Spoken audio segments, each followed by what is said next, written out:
All right, guys. Welcome to Texas A&M, Texas A&M Aggies Live, part of the Voice of College Football Network. I am your host, Cameron Honesty. I am joined again today by my co-host, Cannon Torres.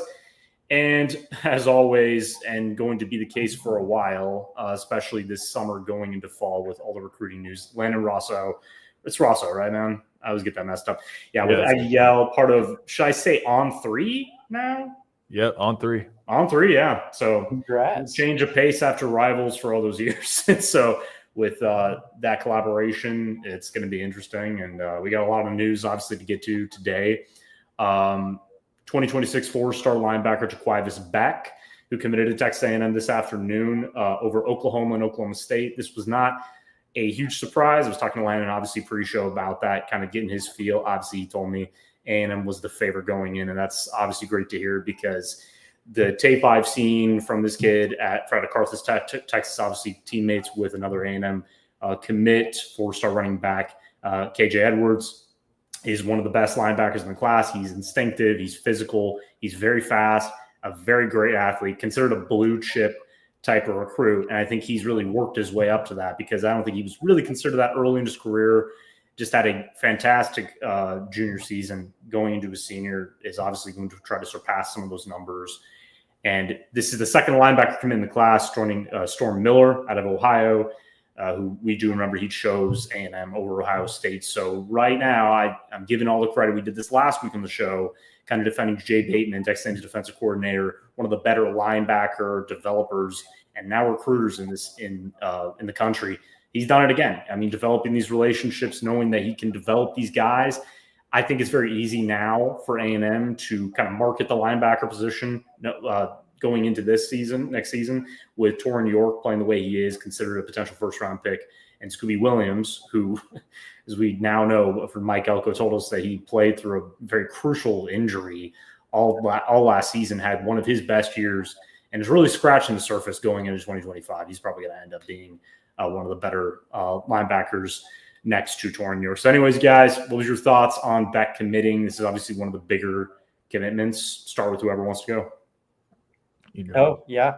Well, like you said, Da'Quives Beck is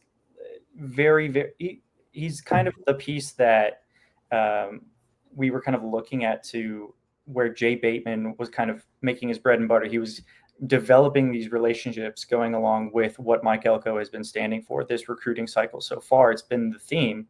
It's just those relationships have built up, and it just made A&M feel like home for Beck.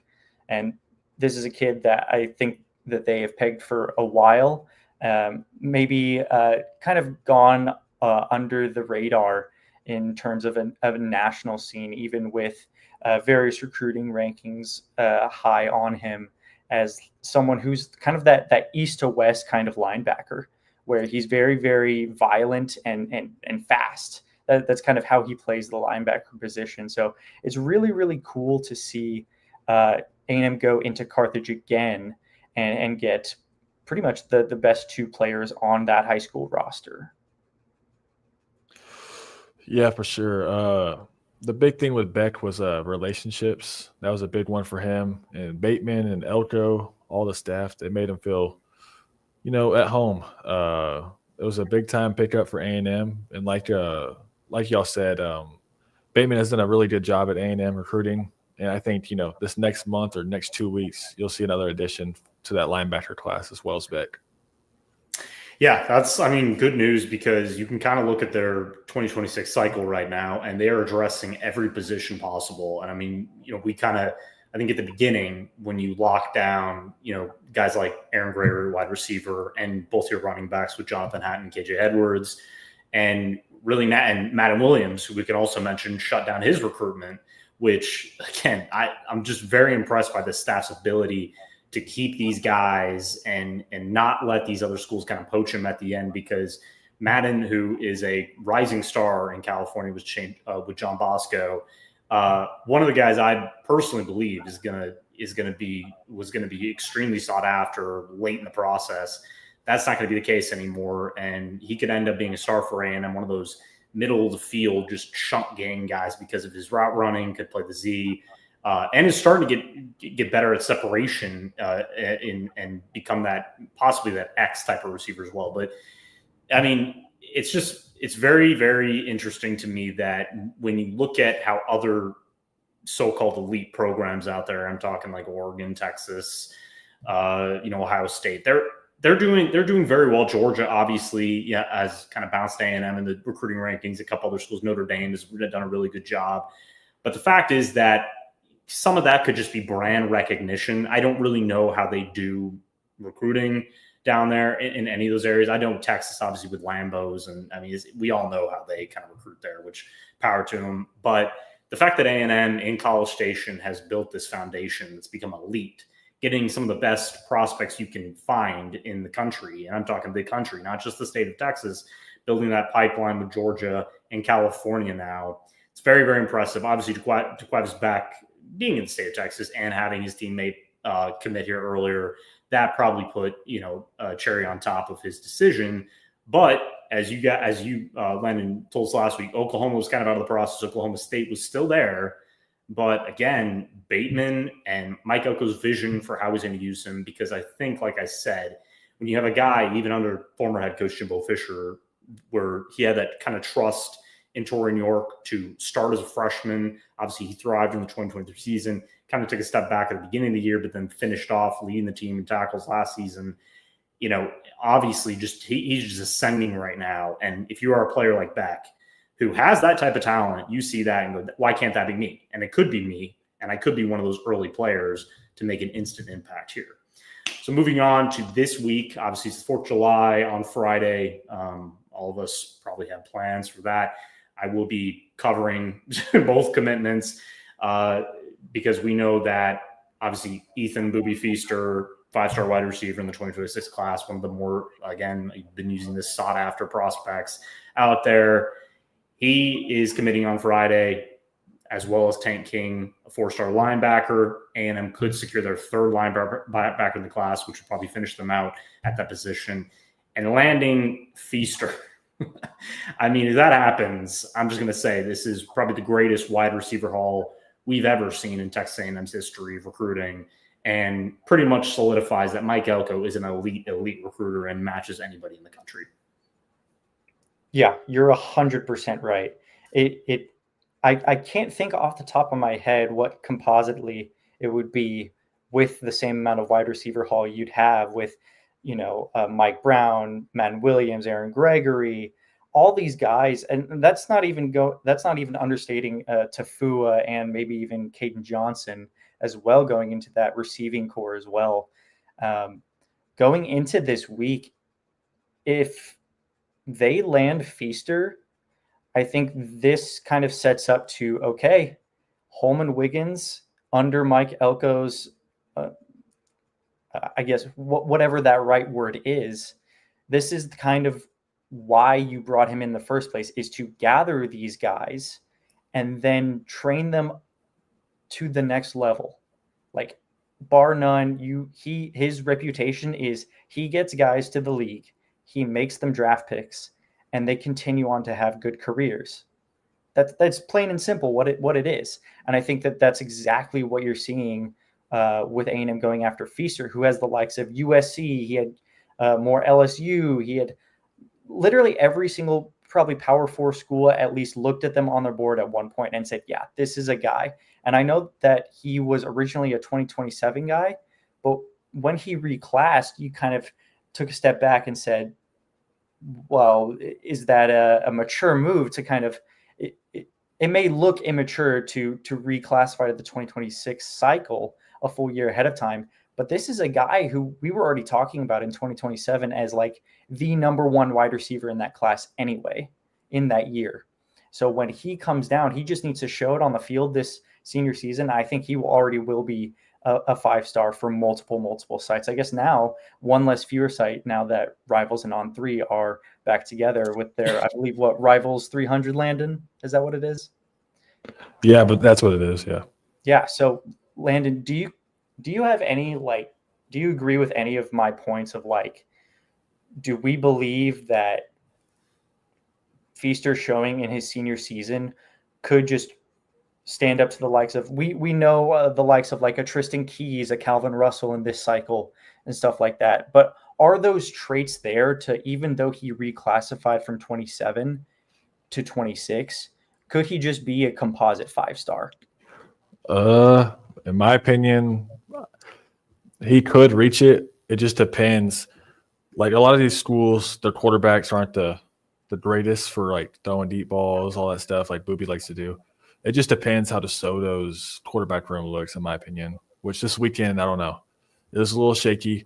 But I think Booby has the talent to do that this season. It's just a matter of he has to really show it.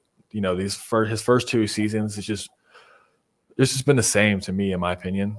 Yeah. I just think he needs to have a breakout year that be a 5-star composite. Yeah.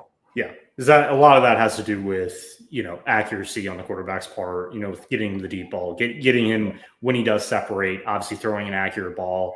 I think that's, one of the quarterbacks, obviously, A&M's 2026 commit Hellman Kasuga. Not everybody can have that type of accuracy as your quarterback. I mean, you look at like Jerome Miles, the type of, I think before he got injured, they were playing, I forget the elite school they were playing, and Miles had like 3 touchdowns or something. It was just shredding. IMG, I think. IMG, yeah. He was just, that solidified it for me that Miles was the lead. But at the same time, like, well, that quarterback's throwing it in your right in your hands, and you're being able to just run crisp routes, and that ball's coming right at your breadbasket. So it is hard for guys like Feaster who, kind of when you watch his film, it's a lot of rack. It's a lot of making plays out of nothing type of deal. And he's shown that elite quality, right? We all believe that he's an elite prospect, but Lennon's 100% right. I shouldn't have said 5-star. He's a composite 4-star right now. But in my heart, he's a 5-star. But either way, you're 100% right. He's going to have a really, really good season, and they're really going to have to hope that whoever's the quarterback there makes him. Obviously, he's going to be the priority target, but they've got to do a really good job of getting the ball when needed and giving him that type of film that's going to solidify his standing. Yeah, I think I kind of misspoke along the lines of like, I just wanted to see where Landon was kind of at where his talents lie, not only depending on what the team is around him. Like, could he, barring a disaster of a season, or could he have this breakout role? And I think that the talent is there, and I think Landon agrees with that he does have talent to get to that next level, to show everybody that he is very, very confident that he is like that no matter what. And I think you have to have that confidence as a wide receiver that you are the best, bar none, on a field. Yeah, my biggest thing with Booby is like through his first 2 years, he's looked the same. It's just he needs his potential needs to start showing more, in my opinion. Right now, he's probably a top 60 player, in my opinion. But if he has a great senior year and just breaks out and shows stuff that he hasn't really shown and just gets better, he could be a 5-star, like you said. So what do we feel right now going into Friday with Feaster? Like, pretty good. That's kind of how we all think. Yeah, that's the same, and same with King, I believe. I think King's looking pretty good for A&M right now. But you always have to be scared with USC, especially in this class right now. Yeah, that's true. I mean, they've done a good job there. They have their own needs. They've obviously acquired. What is that? I don't even know what it is. That's at now like 31 commits. 31. So they're doing like A&M 2022 class type. Right now. But just in June. Yeah. Because I think they ended with about 30. So it's gonna be interesting. Obviously, not landing Feaster would just put them over the top to the point where they can really just see their future offense going, okay, we can use him this way, him this way, him this way. And we've got guys coming back because you got to remember, like Terry Bossier, for example, is going into his 3rd season in 2026. So, and you have other guys like Mario Craver who are going to stay in the program. Casey Concepcion really is the only name that's going to probably depart for the NFL after the season. So they're really building towards having an elite wide receiver. We know the transfer portal, how that works, but right now on paper, it's very, very good. Got to be able to throw. Yeah. We've seen that's been a problem for A&M, but I would say that what is highly impressive in that regard is that Feaster, in years past, we know the old joke with Jimbo Fisher every time a wide receiver committed, hey, they better learn how to block. That was always the joke. And I was like, well, that joke had some accuracy to it because of Jimbo Fisher's scheme. And, I remember hearing from people who kind of understood it. And I remember as a football guy myself, I was looking at it once and I was like, I don't even know what the hell this is half the time. And so if you're a quarterback, especially if you're like kind of Wegman back in his freshman season, he's looking at the playbook going, why can't you make it easier? Why can't you give me some easy buttons? Which I will say this coming season that with Houston, you're going to see a different Wegman. You're going to see probably a guy that looks way better. And that's because they're giving him those easy buttons that he probably wasn't getting in the years past. But either way, I think this shows the confidence in not just Holman Wiggins, obviously Colin Klein, that his system, as much as people criticize it for some reason, and I think that's mainly Texas fans who watched him at Kansas State or something when they were in the Big 12, and it has to do with a couple bad plays. And I think the one they always go back to is the stuffed run with Mari Daniels against Texas, and they think that's so great and funny and well, okay, just remember that A&M's roster was completely depleted. They had their backup running back, Mari Daniels, was a walk-on. So that's not what the offense looks like. And it does show that these wide receivers who are, I would say, like Aaron Gregory, Madden Williams, are reaching that elite level. They think this offense is a good fit for them. And that's why Feaster is looking at A&M and thinking, I could thrive in this scheme. Any other recruiting news you want to share, Landon, before we kind of move? Because we know we have a busy month in July. I mean, it's going to get to the point where we're going past this week with obviously Feaster and King, Lamar Brown next Thursday, and so on. Yeah, I'll talk on two. Tank Keen is also on the 4th. I put my RPM for A&M 75% confidence. So I think A&M gets that one done over Notre Dame. And then we'll talk briefly over July 5th. Bryce Perry Wright from Buford, Georgia. The D end. He could play a little D tackle, but I think he's more of a D end. He's down to Clemson, Texas, A&M, and Miami. Mm-hmm. Right now, I think it goes to Clemson or A&M. And actually, recently, I've done some texts that's trending A&M positivity in that one. I'm not saying they're going to win it out right now, but that one's a close fight with Clemson and A&M. Go ahead. Do you think that with Bryce Perry Wright, because I have also gotten texts along the lines of Bryce Perry Wright has kind of kept this more of I don't want to say a classic recruitment, but he has made it so there's not necessarily been a clear number one in his recruitment so far, at least to my knowledge. But Bryce Perry Wright, he's been kind of the talk of the town amongst the people I've talked to from Miami, from Texas, from Clemson. And not a lot of people talk about, football recruiting around Clemson directly to me. Maybe that's my own fault. But Bryce Perry Wright, I mean, if you see this guy talk and his demeanor, you understand why people like Dabo and Mike Elko are going after this kid. I mean, if you just kind of had to match a guy on the defensive line or on the defense with a coach, it probably would be these two coaches. Bar none. They are both Dabo guy. He's a Dabo Swinney guy. He's a Mike Elko guy. It's all about the relationship. I think that'll come down to the end of the day with Bryce Perry Wright.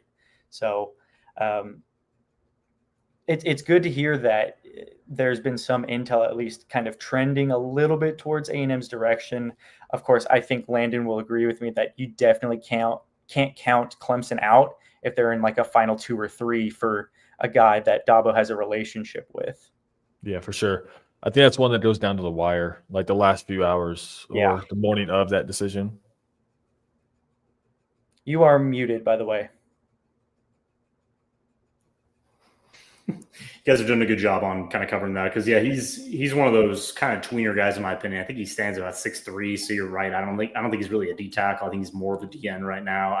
Just one of the best movers, just a powerful guy, and one of the reasons he just kept moving up was, and I personally love that as an undersized guy, is that I love watching those guys who aren't 6'5" and just putting in the work and just kind of showing that versatility, because all these programs are obsessed with versatility.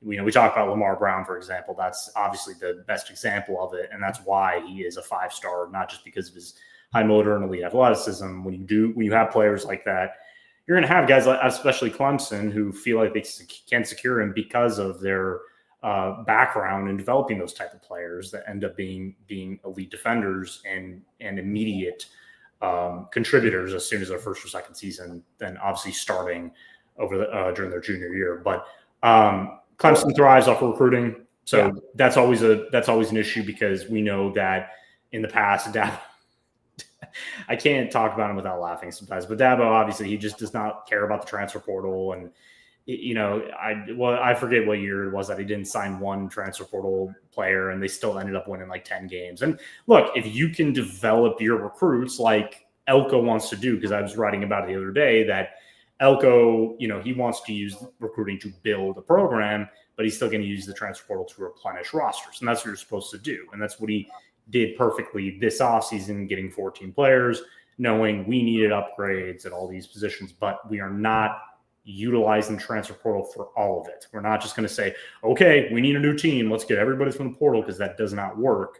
You have to do this organically. And I think we're going to see even this season that several members of the 2025 class, we'll do a preview at Aggies Wire this fall, looking at guys like Keati Armstrong, looking at guys like Noah Mikal, who I believe are going to be first-year contributors just because of how they performed at the end of their season during, I think it was the Navy All-American Bowl. Keati looked like a guy who could see some play time in that tight end rotation just because of his athleticism and size. But if you are a guy like Bryce Perry-Wright, getting back to it, I think he believes that he could end up being a first-year contributor, and maybe he's looking at these programs thinking, if I go to Clemson, I have a better shot at seeing the field quickly based on years past of how they've done things, and maybe at A&M, I'd have to kind of wait my turn based on their defensive line, but at the same time, it's the type of work I put in. I think that's maybe a part of the recruiting. At the same time, it could just be, like Landon said, relationships. But it is going to be interesting if that comes down to the wire. Is it going to be money-based? Is it going to be purely relationship-based? I would give A&M the edge there if it's relationship-based. But if it's playtime and maybe deep connection with Clemson or whatever, I wouldn't be shocked there. But either way, A&M's done a bang-up job there and has secured commitments from some of the better defensive linemen in this class, and could end up getting another commitment from Lamar Brown, who we will end the recruiting discussion on. Obviously, that is the biggest one of the year, in my opinion. And Landon, you wrote about it yesterday with Aggie, kind of talking about how you talked to an LSU source who you guys kind of agree that Lamar Brown, it's going to be a 50-50 type of deal between A&M and LSU. Obviously, he took that official visit to LSU as his final one, and I think it was A&M the previous weekend for his OV. He was going to shut down his visit to LSU, rescinded that. So right now it's probably as 50-50 as it gets, I'm guessing. Yeah, for sure. Well, yeah. Right now, if I had to, I don't know, some stuff's changed. I tend to lean right now, actually, A&M, in my opinion. I'm very close to RPM. I'm just not ready to throw it in yet. Yeah. Because it's Lamar Brown. The kid loves recruitment process and all that stuff. Loves to tweet. Loves to run that price up. If you know. But right now it's close to 50-50. You can get for that one. Yeah. Cannon, anything to say on that one? I pretty much concur. I would probably lean closer to a toss-up. Who really knows at the end of the day, right? I mean, it's interesting, right? Because I was kind of looking at it today, and I was actually, for some reason, I don't know if I was writing something. I was looking at, it was Jacoby Brown update, or Jacoby Matthews update, if you guys want to know that.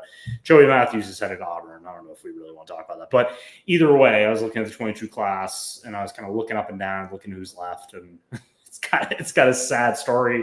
It's also interesting because you see, obviously, Le'Veon Moss, who's become a star for this program, has just put in the work year after year, has overcome everything. It's a fantastic story for someone a part of that cycle, who I think a lot of people forget he was a part of that cycle because of the names like Evan Stewart and Shamar Stewart and all the other guys who have either departed for the NFL or transferred. And, this was a guy who probably in Le'Veon Moss who would have stayed and gone to LSU. I mean, this was somebody they poached pretty late in the process.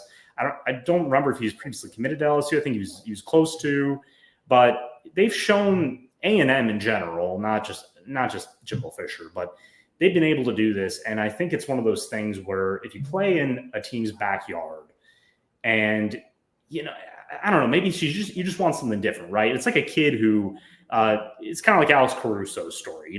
The fact that he went to A&M was always kind of surprising for me because I see a lot of people, and especially in Texas or any other kind of Midwest state that grow up there, they grow up near the college. They don't want to go to the college unless they have some deep affection with it. They want to go somewhere else. They want to either get away from their parents or they want to try something new.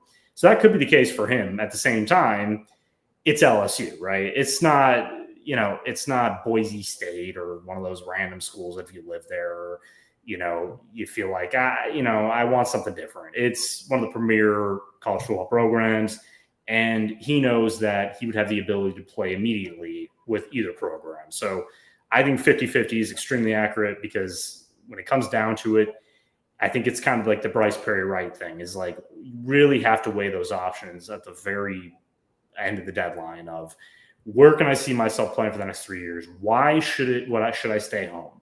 Should I stay home for X, Y, Z? Should I stay home because of my family? Because LSU is a great program. It can lead me to become a first round pick in the NFL draft because I can do the same thing with A&M. It's not that far away. And I believe that Mike Elko is one of the best defensive minds in college football and has shown that. And now that he's calling defensive plays, maybe that's the best thing for me. I mean, that's how I kind of look at it. But it's going to be an interesting ride either way. And I said today, I don't blame the kid at all. Like, it's got to be tough. It's got to be tough for them because I think it's just easier for recruits that made up their mind. And Da'Quives Beck, I heard Jackson Callaway, obviously Aggies today, who will likely be on the show sooner than later, kind of talked about that. Da'Quives Beck kind of made his mind up pretty early in the process, but they, weighed his options. And that's just recruiting, right? Some of these guys, we knew Brandon Arrington, you had talked about that last week, that he kind of made his decision when they went fishing, right? When he was in College Station, but kept it quiet, because that's just the process, committed to A&M. So we just don't know. He could have made a decision by now, but we're not going to know, and power to him, give the kid privacy, let him do this on his own. That's the fun part I love. But Lanning, appreciate the update as always. And it's going to be good news for A&M this week and potentially next week. I mean, we have a lot going out that we just discussed. That's now 4 potential commits over the next week. So that's a lot to go into. But so we're going to go into some football talk. And obviously 2020 F5 season is very, very close. I'm kind of counting the days down. I've discussed, and I can tell you any beat writer or anybody in my position, it gets to the point where you're just waiting for the season to start. You're waiting for camp to start. You're waiting to really get things going and really see the progress that this team has made. That SEC podcast put out I wouldn't say it's an article. It was for pretty much all 16 SEC teams, noting the most important 3 games of the season. And so for A&M, they included Texas #1, which, we can discuss that. I don't know if it's the #1 game. See, at the end of the year, A&M season will probably be decided by then, in my opinion. And then it was Auburn at home and Florida at home. So I agree with that. Billy Lucci at Texas kind of quote tweeted that and said, well, I believe that, Auburn and Florida are very important because you have to win those games midseason to get to the point you want to, which is the college football playoff. But Notre Dame at the beginning of the year, which is a week 3 matchup on the road, me and Cannon discussed that early in our maybe last month about the importance of that game, and really winning that one on the road could basically solidify your season. It could give you that momentum going forward. So anyways, you guys, your opinions on if those are the 3 most important games, if he's right there, because I can honestly go different ways with that. I just know obviously they're always going to say Texas is #1 because of the rivalry. Yeah. But at the same time, if it's an end of the season game in this new college football playoff, the expanded playoff structure, it may be meaningless. It may mean a lot, but it may be meaningless. And I would put it as 3 or 4, in my opinion. Yeah, I think that a lot of A&M fans have, when they first saw the schedule, they saw, okay, we're kind of getting a lot of these games already flipped on their heads because that's how scheduling works now in the SEC. So that Florida one at home, I think, is really the one that A&M fans and myself especially were circling And it's kind of like, hey, they are coming in at a pivotal time for their team and ours, because at that point you have no idea what Florida could be, because they would have what's the date again? Do they play Texas the week before, the week after us? Muted again. Yeah, let me get this for you. I believe it is, because in my mind, that when DJ Lagway comes back to the state of Texas and tries to put on what Napier and his staff always wanted him to be at Florida, notwithstanding that he gets hurt again. And you can kind of, what is that date again? Yeah, so they play. So yeah, for everybody, Auburn is the first. That's the SEC opener. So they play that on September 27th, and then 2 weeks later they host Florida on October 11th. So that's going to be the third SEC game. Gotcha. Okay. And looking at that, I mean, Florida is going to have a much more upgraded offensive line. I think they have a lot of returning guys on that offensive line to protect Lagway. This is a full offseason under Lagway, even with the little injury that he had. But Napier said he's pretty much up and ready to go. He's throwing around and everything. When he comes back, I think that's the one where you had all the rumors that before Lagway officially made pen to paper against with Florida, while A&M was going through their process, and after Mike Elko was immediately hired, there was kind of a little bit of smoke of like, oh, A&M's trying to get Lagway before this season, and eventually missed out on him. And you see him go and have all of these highlight plays before he gets injured, even with Graham Mertz going down as well. If he's coming into A&M, you know that there's going to be a couple of those players that are not going to want to let him have his day with his defense, especially after the last games going at the end of last season. So I think the one that I'm circling is Florida out of those three. Maybe I'm wrong. Landon, do you look at Florida kind of the same way, in at least out of one of the more important games of the season? Are you kind of leaning more towards like a road game against LSU or the home game against like Auburn? I think Florida is probably the biggest one, in my opinion, I'm circling, just because of the fact it's also one of the bigger home games for recruiting purposes. You got to win one of those games. But I think Lagway coming back home, he's going to try to win the game, and I think that's the game I'm circling as well. Gotcha. And before we let you go here, are there any games that you're kind of having a sneaking suspicion are going to be bigger on the radar come the time when they're going to be played that maybe A&M fans aren't looking at right now? I know that at that SEC podcast, we're saying these were the three they're circling, but maybe it's one at the start of the season that people are overlooking, or maybe it's one further down towards the end of the season that people are just completely blowing past. I go Auburn. Auburn's always a tricky opponent. And then just Cam Coleman. And then I'll go South Carolina, because that could potentially be a top 10 showdown.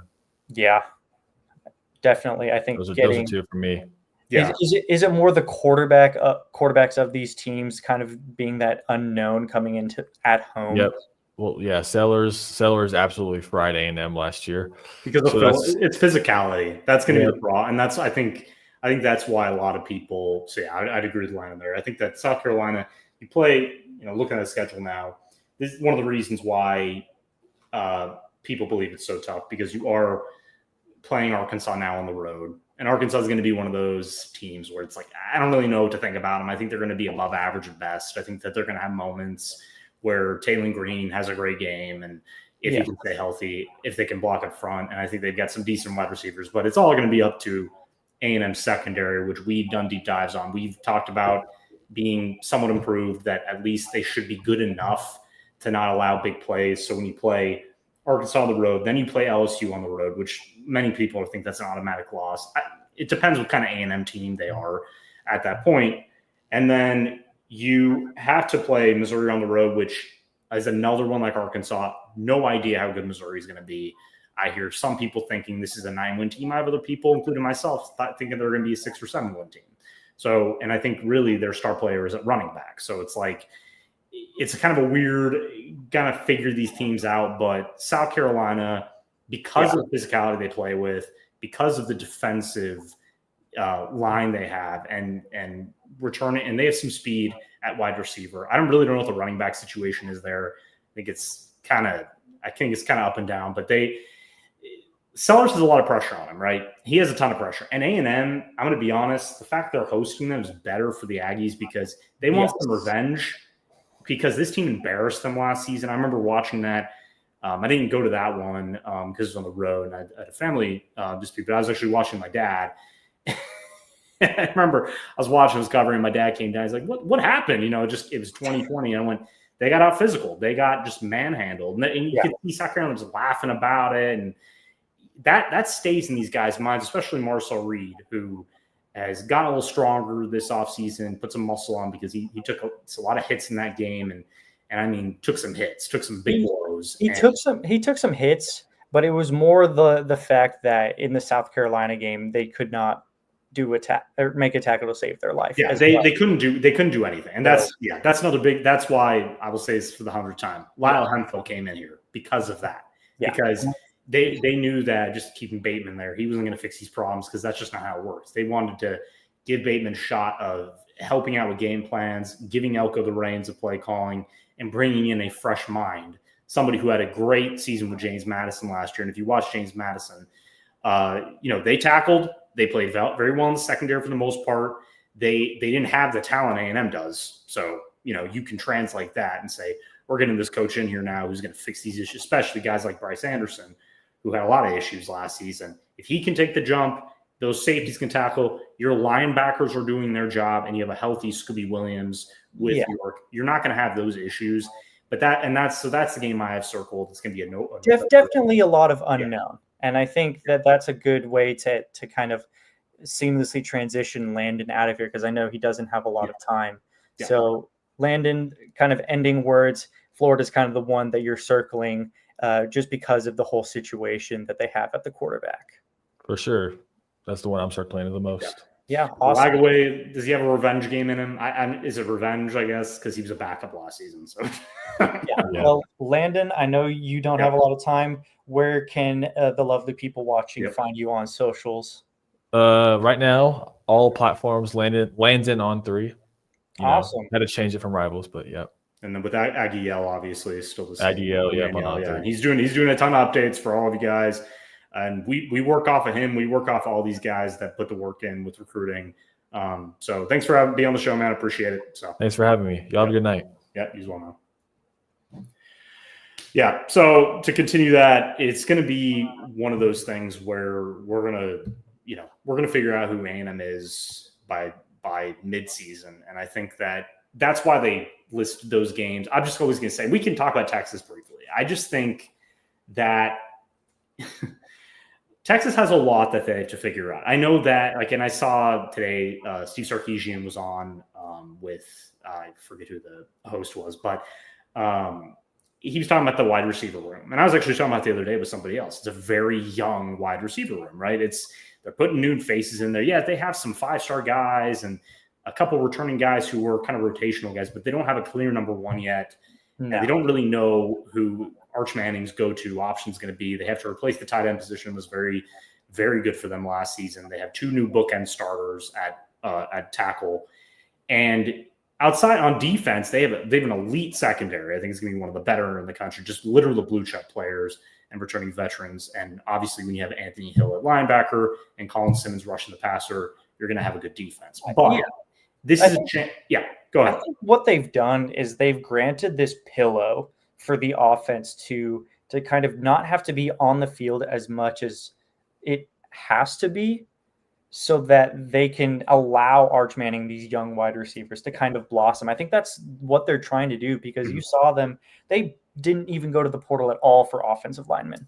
Yeah, they believe what they have, Yeah, they believe what they have, which is a testament to Kyle Flood. And I know Kyle Flood's very, very well respected in his line of work for the offensive line building. I look at it, and even with that pillow of 5 defensive line transfers, 1 or 2 people in the secondary, you talked about Anthony Hill before. Will that pillow be enough to where at the end of the season, A&M going into their stadium, and it's kind of all right, is it going to be like another toss-up game? Like we kind of had that conversation this past year where Texas really hadn't played a good enough schedule so far, so to say, to where they didn't know against a proven opponent what was happening, because they beat Florida without DJ Lagway. I believe it was a third string starter. They had a couple of games where Quinn Ewers went down and everybody was cheering for Arch Manning to come in.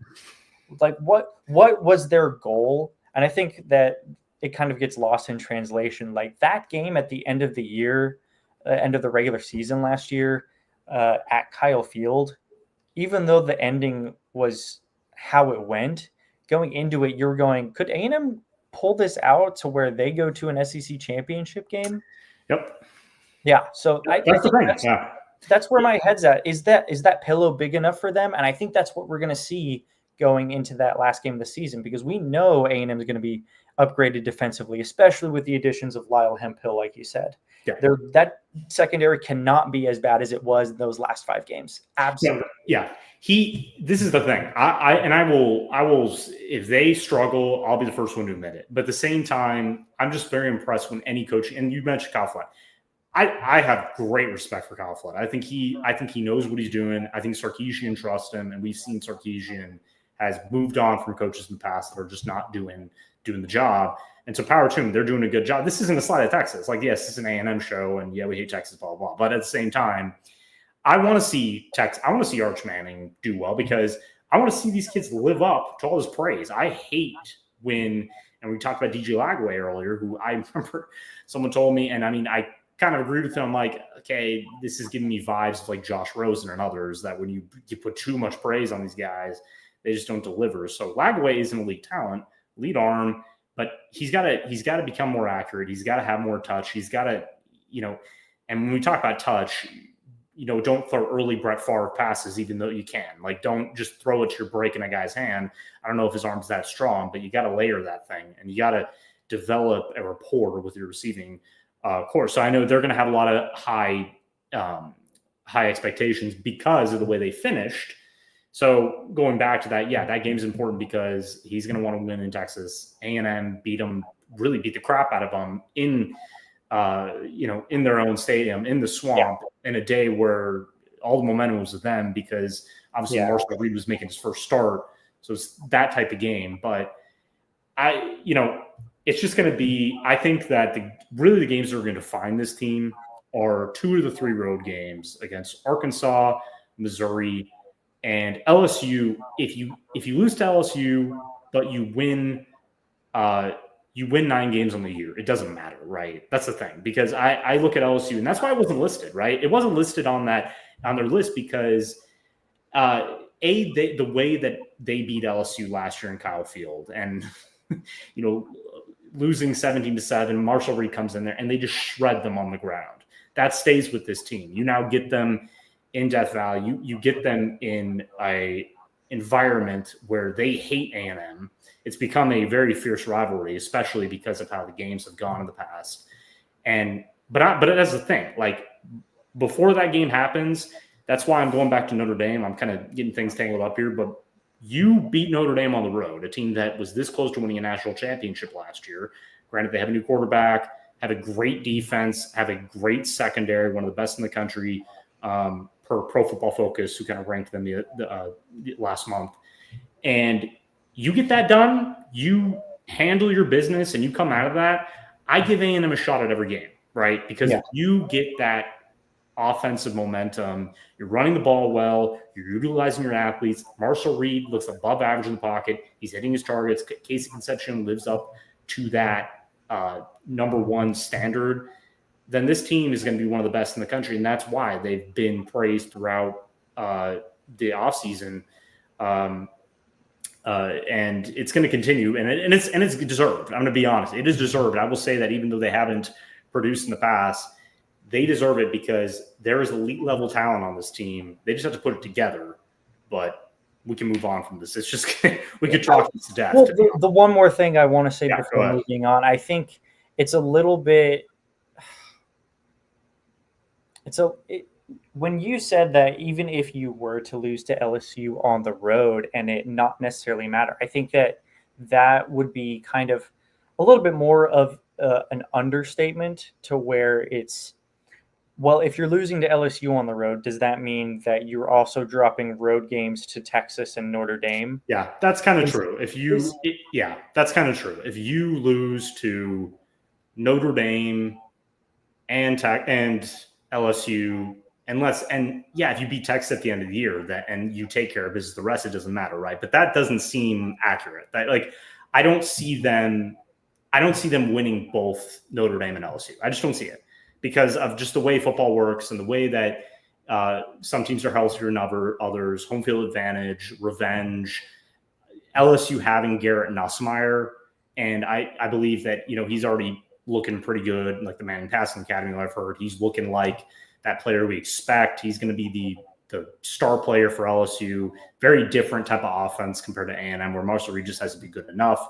Yeah. Everything's on Nussmeier, like his NFL future, all of it's on him. So because of that, I don't give A&M a great chance but they'd have to win that game like they tried to win against South Carolina last year, right? Yes. And here's the thing, after Le'Veon Moss got hurt and was out for the rest of the year, that put a complete wrench in that entire offensive system. But if that can finally reach that momentum that we expect from Colin Klein, then that's why I give them a chance in those road games, because if you can control the ball, you avoid turnovers, you hit your targets, and you've got Le'Veon Moss and Ruben Owens just hitting those holes and getting chunk gains, it's going to be very, very hard to beat this team, because then we all know that's going to help the defense out.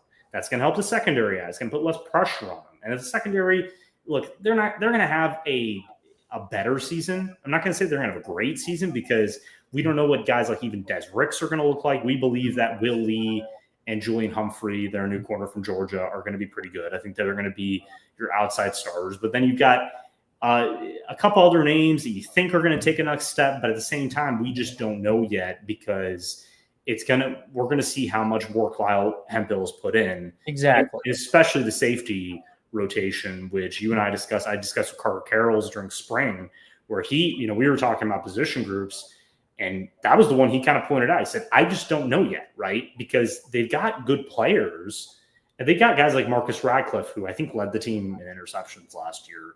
I believe he was either him or BJ Mays. Yeah.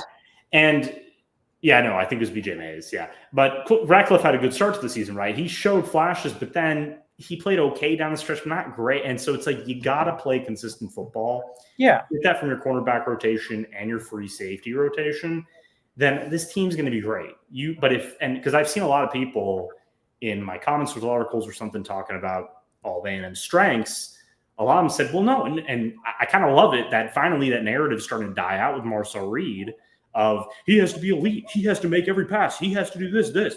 No, the defense has to minimize explosive plays through the air. They cannot have games like they did against Auburn where they go down 21-0, and Cam Coleman has it's not a revenge game. It's because he never even played for A&M, but he was committed to them once, so it's revenge, and just shredded them. And then, yes, they came back and they had a chance to win that game. But when you start out like that, it's very hard to win games like that. So if you just give A&M a chance to keep things close, I give the Aggies a chance in every single game.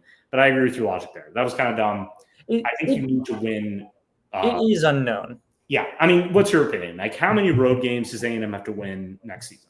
I think that in order to have even a chance at whatever this college football playoff format is going to be this next season, that has been finalized, correct? I believe that's just kind of the same format of the top 16, whatever, or top 12, whatever it is.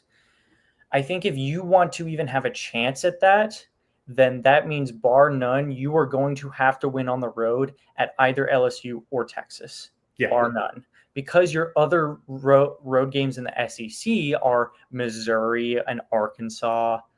I mean, teams that and I think it depends, right? According to like betting odds that you are probably favored in a couple of those games. I think when you go into places like Death Valley in Baton Rouge, and then you go into Austin, you have to be able, because these are going to be high caliber SEC programs. You definitely, if you want a chance at all to even make the playoffs at the end of the season, you have to show it. Yeah. And I think in a vacuum right now, we can kind of take that Notre Dame game because they're going to want to win at Notre Dame because Notre Dame came in last year and kind of took their pride away for a little bit, and then they kind of bounced back at that Florida game. Yeah. But there is a lot of vacuum on that defense where you can't exactly project what that DB room is going to be, like you and Carter Carroll's discussed in the spring. And I think we'll have more of a good idea once we've gotten past SEC media days and these practices going in, and you'll definitely have an article out projecting your starters and stuff along those lines. We'll get to that probably later. There's a lot of unknown, right? There's a lot of unknown with that group because we know, I think I was doing this the other day. We know what the defensive line is going to look like. I think I could, you put it in front of me, I could place those guys in there and I could tell you who the rotational guys are. Because they're kind of overloaded with edge rushers right now. They went out and they knew we need to get as many talented guys as we can to help Cassius out, Rylan Kennedy, and then your interior with Albert Regis and DJ Hicks. Getting Tyler Odienum was huge because I think he's probably going to be one of the best players on that team next season because he's just running ready to go, right? He's had his time at Iowa State. He started there. He was one of the best interior guys. He's going to come in and just make an impact immediately, which should help out the rest of the group. And then you kind of move to linebacker and you think, it might be some depth issues, but they've got a lot of guys, right? They've got guys coming back. They've got some young up and coming guys. They've got a freshman in Noah McHale who could end up make a little splash in rotation, especially if injuries happen or if he has a good fall camp. And then, it's just, you kind of go in the secondary and you look at the names and you look at some of the added depth, but you just don't know yet because this is one of the most fickle positions in terms of injuries and guys not living up to their potential sometimes. And maybe it's the scheme or how they're used. But the name I'm going to keep talking about and my team at Aggies where I've talked about is Des Ricks, because I think one of the reasons Lyle Hemphill was brought in was to bring out the potential of guys like Ricks, who's a 5-star player, who has the length, he has the build, he has the speed.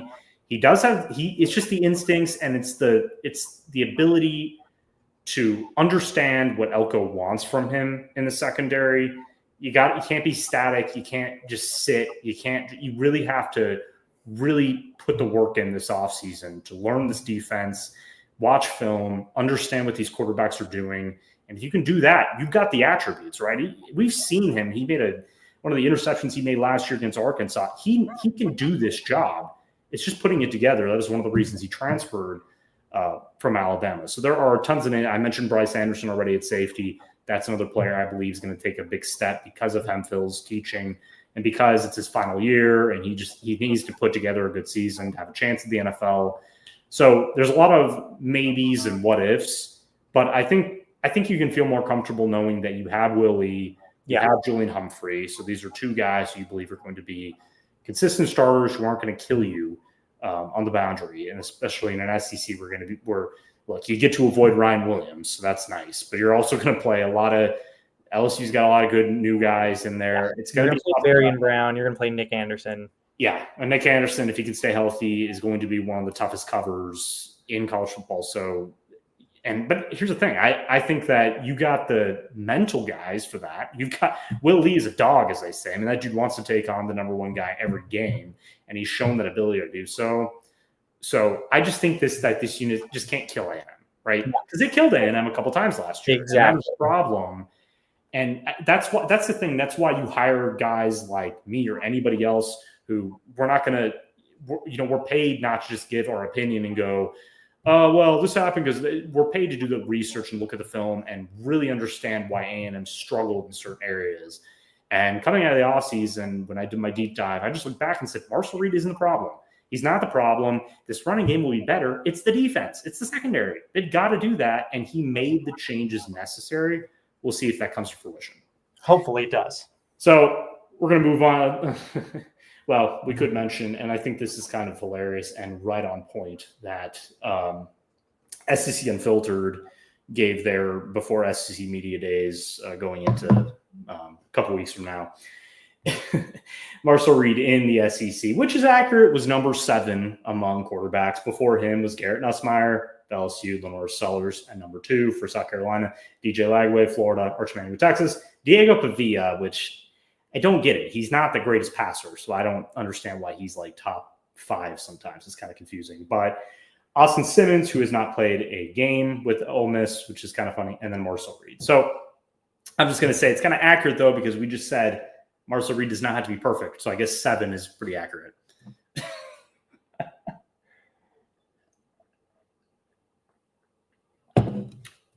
Mic is off. Mic is off. Does that work? Yeah, we both done that a couple times. Oh, my goodness. We're both doing it today. I know. It does make sense, I think, at the end of the day. I think part of it is they're kind of banking on a little bit more of projection as well, more than well, maybe they're not. Maybe they are, because you said like Diego Pavia is kind of riding that high as well, especially from this past season. And don't get me wrong, he did exactly what he was supposed to do for Vanderbilt this past season. But you look at the list and it's like, are you really putting John Mateer at 10 below guys like Jackson Arnold and Taylon Green? I don't get that, because I don't get that. I think they're just putting him there because he's new to the SEC. I mean, I think he's going to have a great season personally, because I watched Mateer last year. I think he's a perfect fit in what they want to do. I don't think they have the most talent wide receiver, but at the same time, he worked with the type of receivers they have at Washington State, so I don't think it's going to be a big issue.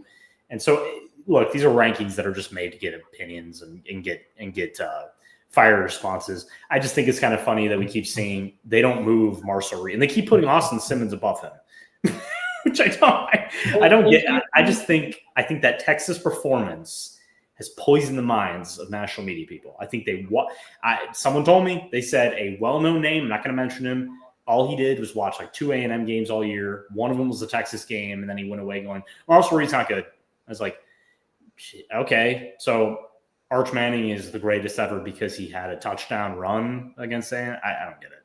I can't. I'm not in the QB ranking business. Well, I mean, I kind of am, but I don't do them all the time.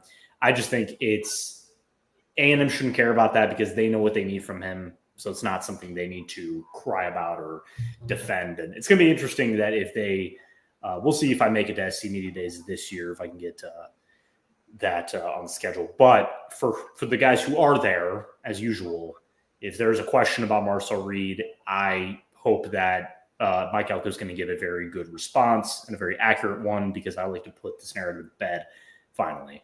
So we're going to end the show with some basketball news. Let's do it. John Rothstein today, he reported that Texas A&M's new guard, Pop Isaacs, who transferred from Creighton, who had a hip injury, he's now been cleared for non-contact work. Bucky McMillan, Texas A&M's new head coach, gave that update.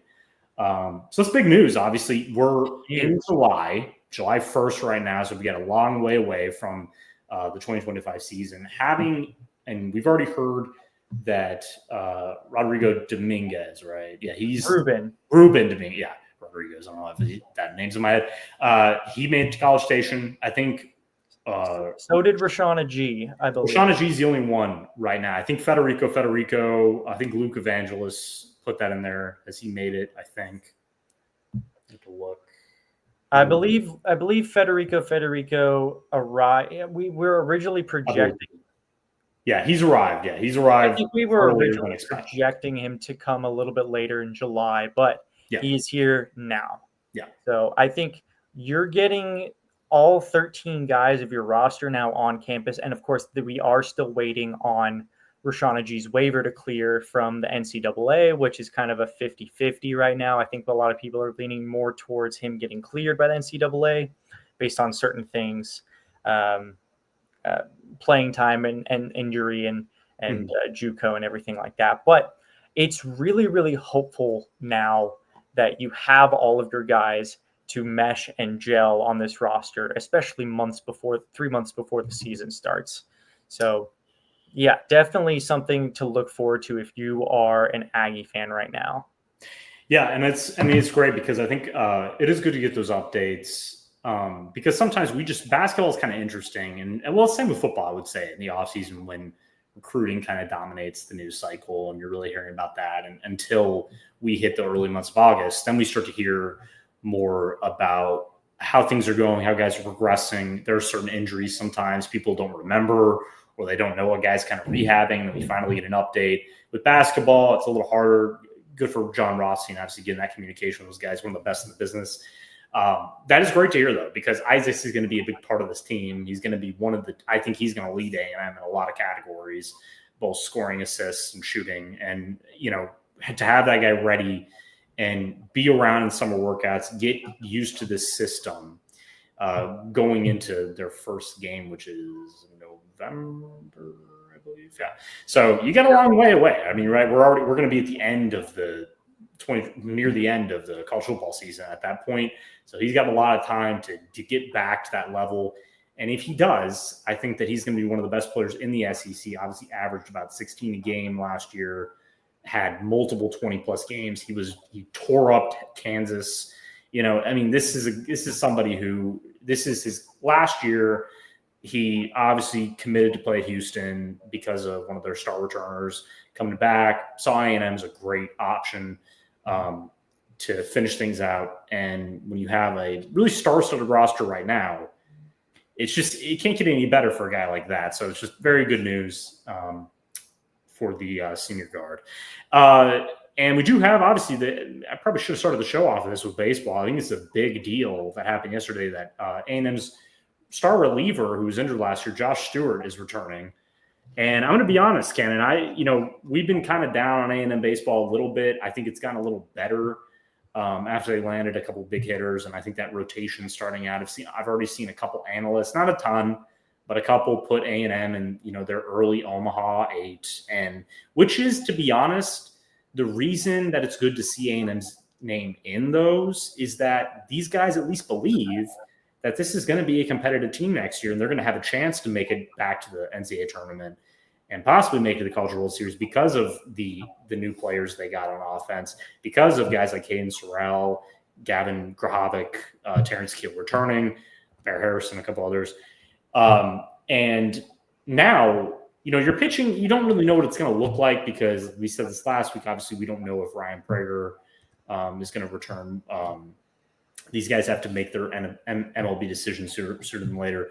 But getting a guy like Josh Stewart, who I consider one of the best relievers in college baseball, has dealt with injury issues, would have been a big part of that bullpen, could have been, a guy who maybe helped them get over the hump. And if Caden Sorrell was healthy throughout the year, maybe he would have been another name that would have helped A&M get to the tournament. So it's great to have a guy like that back on the roster, and it further solidifies that bullpen. Does it almost seem that getting Stewart back kind of saves A&M from trying to go into the portal again for another pitcher?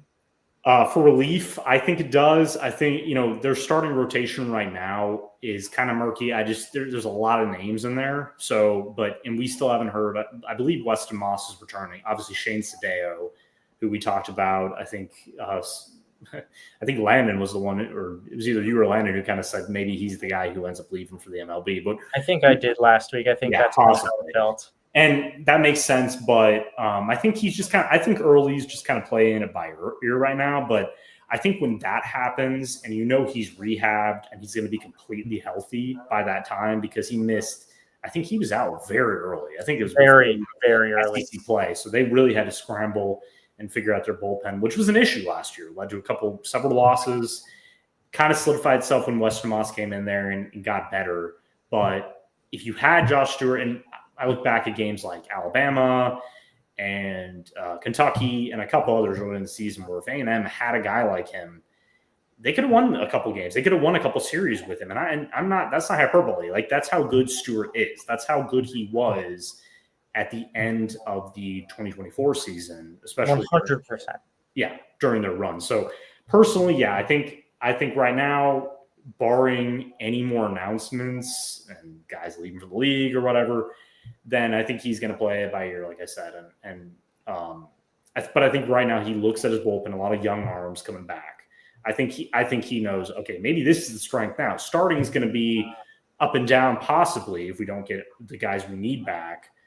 And we could potentially land a couple more arms in the portal. But all in all, I would give him like a B minus B plus right now with what they've done. I think solidifying those relationships. We all heard that, all off season after, the speculation around Caden Sorrell leaving and others. And I just didn't see it. I saw, it was a gamble to keep Mike Early, but at the same time, he's developed very strong relationships with all these guys, and they believe in what he's building here. Just because they had one bad season for the first time, it's because it was the first time in like 19 years they didn't make the tournament. That's why it's a shock. But this further solidifies that these guys, and Stewart, who could have gone anywhere. I mean, you think of them offers he could. I mean, Texas would be at his doorstep, I think, if he was like, yeah, I'm going to enter the portal. And he's choosing to stay in College Station because he believes, look, they've got the pieces. I'm coming back. I believe that they're going to be good enough to make a run because these guys want to go to the tournament as much as anybody else. He's not just coming back because he doesn't want to leave or something. He's coming back because he believes his team has potential. Yeah, you nailed it on the head. I think that's exactly what I was thinking. Yeah. And I think that Stewart, being the relief pitcher that we kind of missed throughout the entirety of SEC play, I think that getting him back and maybe getting, Weston Moss back as well. Yeah. I think that's been confirmed, not confirmed. Weston Moss, he hasn't put anything out yet. I'm guessing probably sooner because I think Stewart took a while. Caden Sorrell took a while.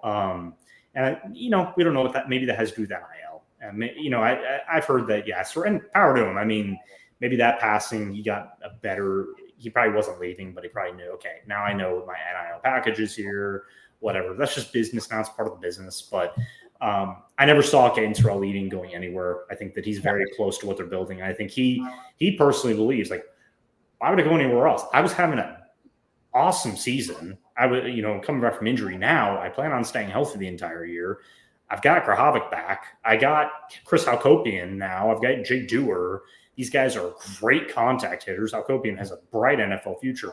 Why wouldn't I want to be in this lineup? Just because Jace Lavallette's leaving? I mean, love just Jace Lavallette, but he's going to leave anyways, so it doesn't really matter.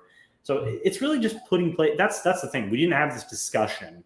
It was all dire and like everything's on fire. And I saw these message boards of, it was even before like A&M softball, like credit Trish Ford. She's doing a bang up job this offseason. But it was a little slow and they weren't getting announcements and, oh my God, they're failing. Only football and basketball are doing what it takes time. It's a very long process. It's a very long baseball recruiting and portal additions is so long. It's not like football where you have a guy committing live at his high school every week in the summer. It's just not. It's like, that's why like a big part of our business is recruiting for football because every summer, okay, that guy's committing this day, that guy's committing this day, that guy's committing.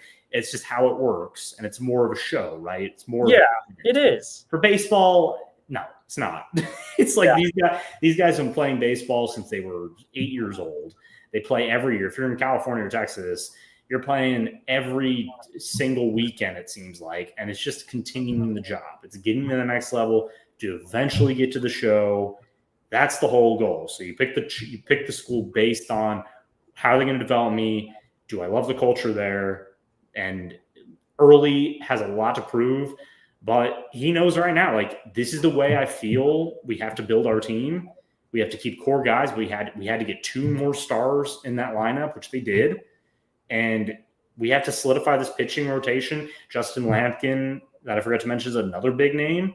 He has to weigh those options. Is MLB right now really the best option, or come back one more year, play like you did at the end of the season, going back to that beautiful game of his against Georgia where he was just painting the strike zone. And if you do that one more time, we're talking first round pick potential. We're talking a guy who you could be making some big money. So these guys have a lot to figure out. But if we get a couple of those names, you get Prager and Lampkin back, you're set. You are absolutely set. Don't worry about anybody else.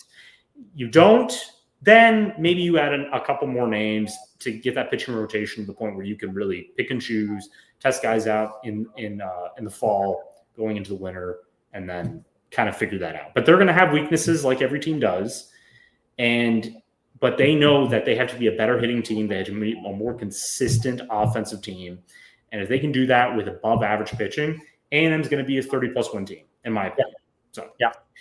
All right. So we don't really have anything else discussed today. I think we really nailed it. We really did. The only other thing that I want to tell people about is the EA college football player ratings came out for the top 12 guys for A&M, and maybe that's a conversation for a different day. But we can really dive into that next week too. But yeah, if you have anything to say, I think if you want to go over the ratings, because we mentioned that briefly, but I will say I really, just to kind of preface it for next weekend where we can go over, I think they kind of got a lot of the A&M players actually correct. Mm-hmm. Maybe that's a hot take to say about EA, but I really do think looking at it, I'm like, yep, that's properly rated. I even agree with Marcel Reed, who's an 85.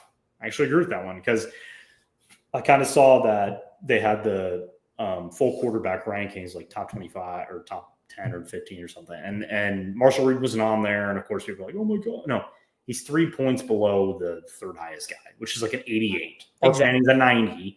And I saw Texas fans getting mad about that. What do you want him at 99? He barely played. I don't even think I don't think there's anything close to a 99 besides one or two players. Yeah, I think both of them come from Ohio State. Yeah, I think Nussmeier is maybe a 92 or something. I have to look. Yeah, exactly. He deserves elite quarterbacks in college football. But congratulations to the highest rated player in Armaj Reed Adams. Yes. So accurate. Very, very accurate. And Casey Concepcion and Torrin York were both 90s, I believe. Nailed it. Very accurate. Nailed that one. And the one I was a little bit, Julian Humphrey at 86. I don't know if he's that good yet. I would have put him at like an 84, 83 right now. Mainly it's because he had like a 98 speed rating. And I think I'll tell you what, we'll leave people in suspense for next week. I think when we'll go over a deep dive, we'll have the entire roster. There's a couple other names, actually a freshman in there. Yeah, definitely. I think people who are listening, definitely leave a comment down below when you're watching this or anywhere you're seeing this, and comment who you think should be should have their ratings bumped. Yeah. And I will say, to make it accurate, as somebody who used to play the NCAA 14 to death, to the point of when they announced the new college basketball game, I almost cried because I used to play that in high school and middle school even. And I was a high ranking player in that. I remember I used to play like ranked guys with, what was it, like Southeastern State or something? I forget one of them. As like something Southeast Maryland State or something, and it was just the most fun. So I love that EA Sports is bringing these back, and they're doing a great job. Obviously, I've been a long time player, so I love discussing this stuff. So not just because we have to. So I'm ready for it. It's gonna be fun. But anyways, you can, as always, follow me at Cameron Honesty on X. Look at my work at Aggies Wire, and we're putting out, especially with recruiting time right now, it's just recruiting updates. We're doing position previews with almost every player on the roster. And by next month, we're going to start doing a deep dive of fall practice. And we have a lot to discuss, obviously, what we discussed today, especially with A&M secondary. But absolutely. And as always, we got a banner up here. So where can people follow you, Cannon? Yeah, you can find me over at Torres Cannon over on X. I will have more of the kind of social media recruiting nuggets as people will be able to put out, and kind of you'll be able to follow along with me as I'm able to try and get the more common fan the information they need. Yeah. And again, just a reminder, we put a reminder out earlier this week. What we discussed earlier in the show is that Ethan Booby Feaster and Tank King are both committing on Friday. I believe that's going to be an afternoon type of commitment. Bryce Perry Wright is committing on Saturday, and that's going to be an early mid afternoon announcement. And then again, next Thursday, July 10th, that's going to be a 12:15 announcement with Lamar Brown, consensus 5-star defensive lineman. So there's a lot that Mike Elk and his staff are going to be looking forward to. They believe that they have a good shot at all those guys. Right now, I believe probably 3 out of 4, maybe 2 out of 4, or maybe all 4. We don't know yet. We don't know. They have a shot. As Landon said early in the show, they have a shot at every single one of those elite players. So we will see you guys next Tuesday night. As always, gig 'em, and thanks for watching.